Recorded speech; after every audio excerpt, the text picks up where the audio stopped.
Hi there. So through all this dry aging, we have been generating a lot of pellicles. Some of them are thicker, some of them are just little pieces. They smell really good. In this pile here, I have anything from 20 days to about 80 days dry age.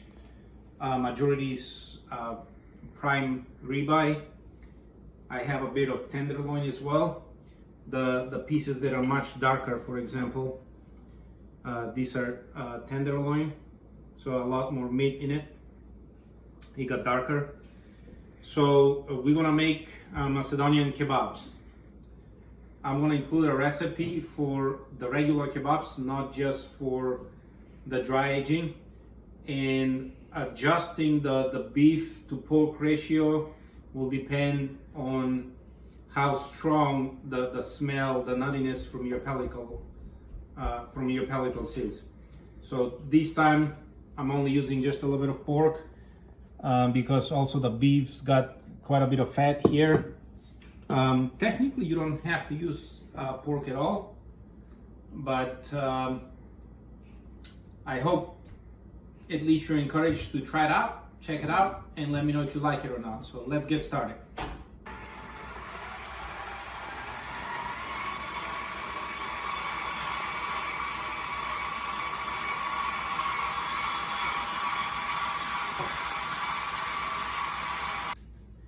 So we're about halfway done grinding the pellicles. Here on the scale I have about 4.5 pounds of the beef, and the pork we have 2 pounds there. The recipe I'm gonna post, it's about 2-to-1 ratio, so the pork is half amount of beef. Here I'm including a bit more because I do like the extra nutty smell. So that's how I'm gonna make it. I'm still gonna go ahead and grind the rest of it, and I'm gonna leave it grind, get it ready. That way I'll freeze it again in vacuum sealed bags, and then I'll unfreeze it when I'm ready to use it. You can just make hamburgers directly with that. I like mixing it with pork because it adds a bit of extra juiciness to that, and the recipe that I'm gonna show you for this also adds other flavors as well. So all the grinding is done. We're gonna mix the pork with the beef now. So as you can see, I split up half and half. So I'm gonna put half the beef here. And what I'm gonna do is I'm actually gonna run it through the grinder, mixed up like this, to get better mixing between the two. And then we'll go from there.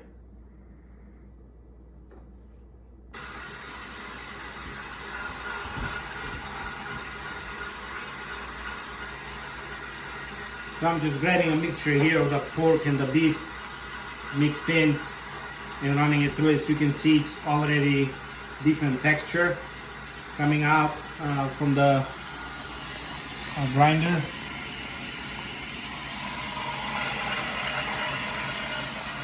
And if you don't eat pork, you can mix with lamb.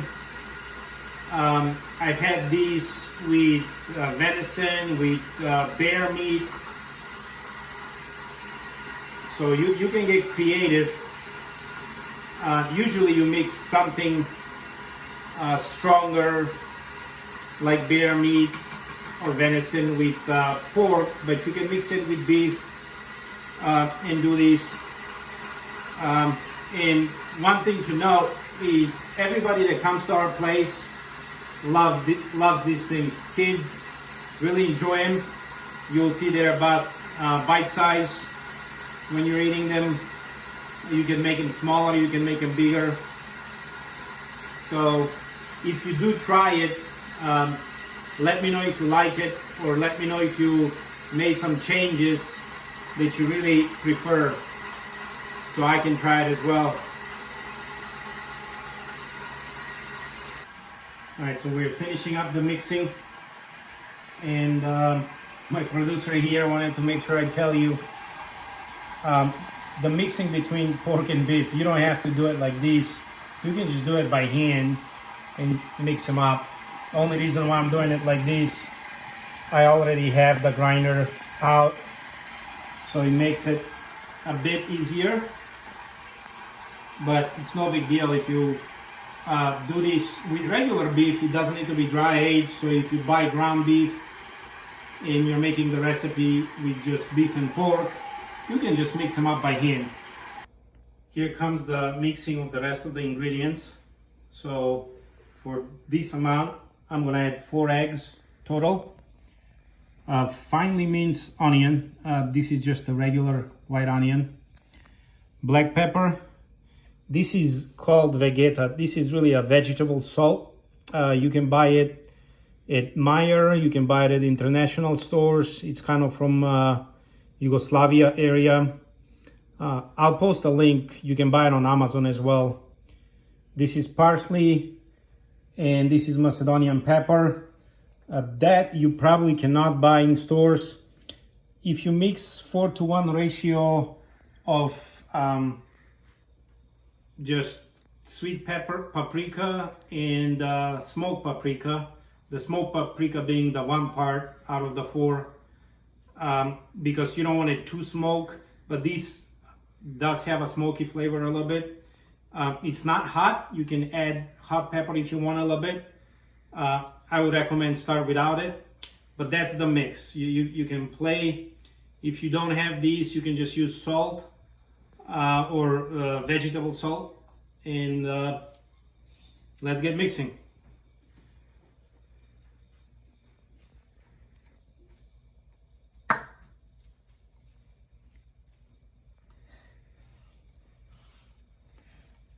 Now, some people might look at this and say it's kind of close to meatloaf recipe. I would say it doesn't taste anything like meatloaf. It does look close, but it's not meatloaf recipe.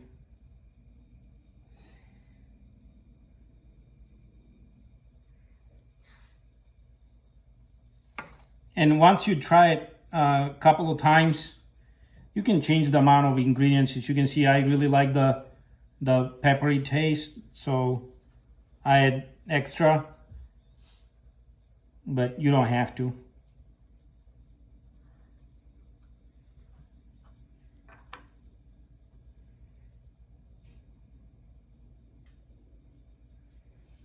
And also, since this is with pellicles and it's more dry, technically we should have used about 3 eggs, a little over 3, but since you can't do that. If it was regular beef, I would have gone with 3 eggs instead of 4. But because it's more dry, I'm going with 4 eggs this time. And the rest of the mixing, it's all gonna be done by hand.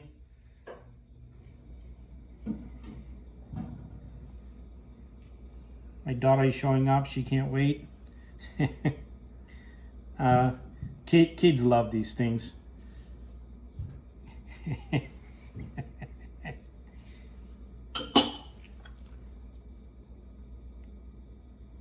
And this is just regular black pepper. Again, if you like black pepper, you can add a bit extra compared to the recipe I post with the video.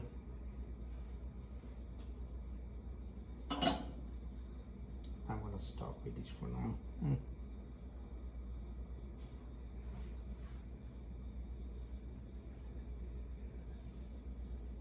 I'm not.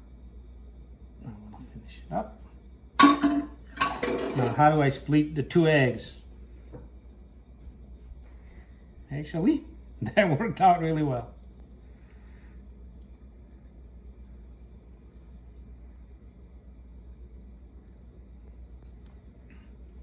All right, so rest of it is labor. You gotta get it mixed in really well. So I just go like this and squeeze and turn it around. So time to make the kebabs. You grab about this much of meat, and honestly, it doesn't matter. You can make them smaller, you can make them bigger. One thing to keep in mind is if you're using fresh beef and pork, they will shrink. So you want to make them slightly bigger than what you want for eating. And depending how many people are coming, you can make them, you know, longer. You can make hamburgers. I even make sometimes like these baby hamburgers for kids, or regular hamburger. And bless you. Regular size hamburgers. When I have people over and we're doing barbecue outside, so you can see I have different sizes here. I'm not great in making these myself. My producer does a much better job. This is for me the most time-consuming part.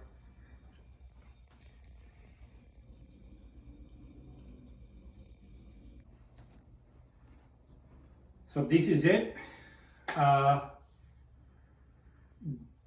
Just to let you know, if you have a sausage attachment for your mixer, technically you can make this with your sausage attachment, especially the bigger one, not the very skinny one.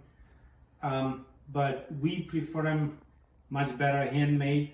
You can control the consistency and it's more fun. You get different dimensions. You can make them however you want.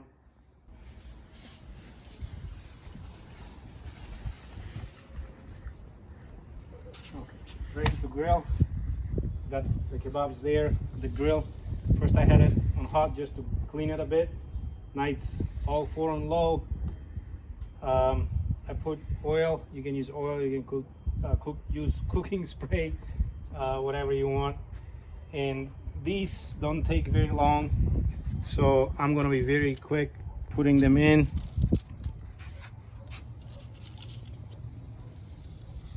You don't have to worry about too much being in a row or anything. Once you do these few times, you'll get your own preference for how you want to mix them, turn them. I have my own technique, but they don't take very long, and you can do quite a few very quickly for people if you're having people over.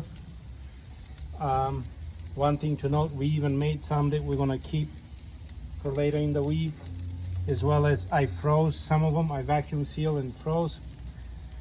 I don't do that for too long. I wouldn't keep them more than 2-3 weeks frozen, because they also have egg inside them, but you can. That way you can do all these as prep before guests come, a few days ahead, and then when they're coming, just you can actually grill them right out from the freezer. I wouldn't recommend that, because these you really need to get them cooked inside. Otherwise, if you put them straight frozen, they'll just burn on the outside before they cook inside, unless you get them on really low.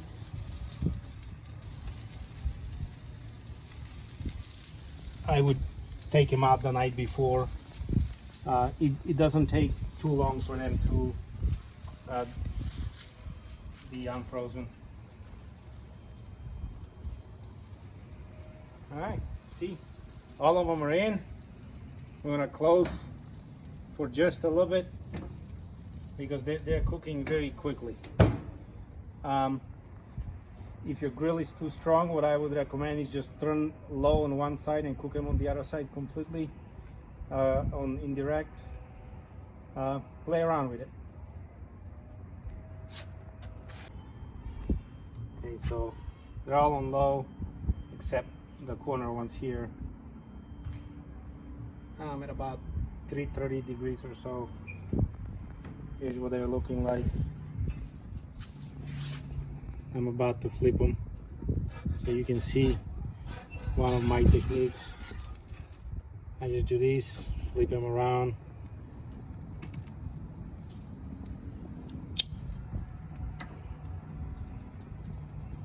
and just position them randomly afterwards.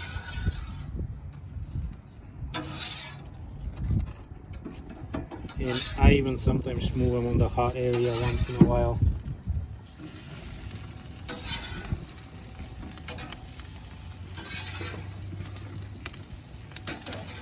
That can help you get some space here in the low side, and you can start organizing them that way.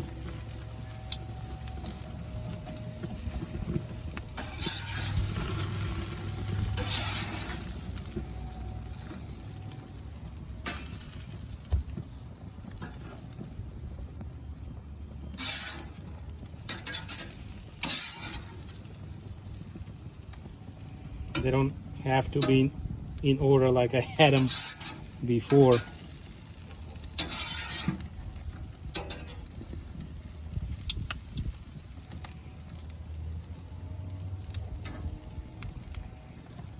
As long as they're on the grill, they'll be fine. All right, about done grilling. Make sure not to overcook them. They need to be cooked inside but still juicy. See, that's cooked, and the way to eat it, you can just eat it. You can put it on a bun. I grab some of the pepper, dip it in. You can taste the nuttiness of the dry aged part. These are juicy, these are yummy. Enjoy.